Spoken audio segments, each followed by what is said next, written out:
valves are fluid. Please welcome Toastmaster Niels with Driving Life Home.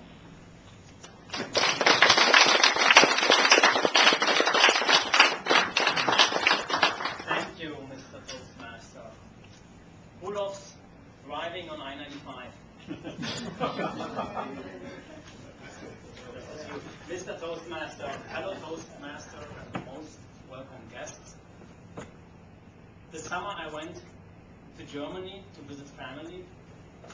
On one occasion I had to travel from Cottbus, where my mother lives, to my sister's house in Berlin. I didn't want to waste time, so I took the Autobahn, the highway. On the highway in Germany, the rule is you have to drive on the rightmost lane possible. It's only allowed to pass on the left. Passing on the right is forbidden. So the highway was pretty busy that day, and it's a 3-lane highway. This is most to get there. And the rightmost 2 lanes were actually quite packed with trucks passing each other. There's no speed limit for cars, but there is a speed limit for trucks, which is 60 miles per hour. So I decided to use the left lane. My car, I think, makes probably 110 miles per hour, but the gasoline over there is twice as expensive as it is here. So I didn't want to go that fast, so I started with 100 miles per hour. In my car, I was driving. Suddenly a vehicle swerved into my lane from the middle lane, trying to avoid 2 passing trucks on the rightmost lanes. So I had to brake, slow down, wait, accelerate, relax. Really? No. 2 minutes later, the same thing again. Brake, slow down, wait, accelerate. So suddenly I noticed there was a light flashing in my rear view mirror. BMW, with his left turn signal blinking, was trying to indicate that he wants to pass. He had no other choice because it's forbidden on the right-hand side. So I pulled over on the next occasion, let him pass, back to the left. This happened again and again. So there's no way you can become Sunderland on the German highway. After 70 minutes, I finally reached my sister's house, but I was exhausted. Now you may be able to imagine how I felt sitting in my car back here on I-95 with 4 lanes at least, using whatever lane I wanted, totally relaxed. There's nowhere driving like home.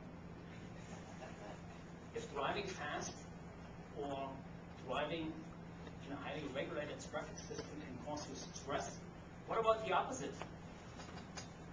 Me driving slow without rules? 12 years ago, when I first visited Vietnam, I was sitting in my taxi from Hanoi Airport to the hotel, and I was shocked. What is wrong with these people? Chaos. The roads were packed, choked with bicycles, motorcycles, cars, some buses, cyclos, and vehicles hard to categorize. Packed, just 10 or more motorcycles next to each other, in each direction. Some go in the wrong direction, even on the highway. If there's a line in the middle, nobody cares. Traffic signs are usually ignored. Red lights are often not obeyed. It's just impossible. But I had to drive myself, because I worked there for a year. Then I discovered how it works. There are basically just 2 rules you have to follow. Rule number 1, you are responsible for everything in front of you. That's it. No rear view mirror necessary. Rule number 2, try to drive predictably. Avoid sudden changes in direction or in speed. That's it. Then it works.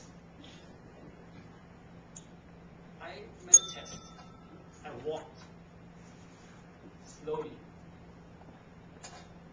crossing a very busy road with traffic in both directions, and I started walking without looking to the left or to the right, just straight.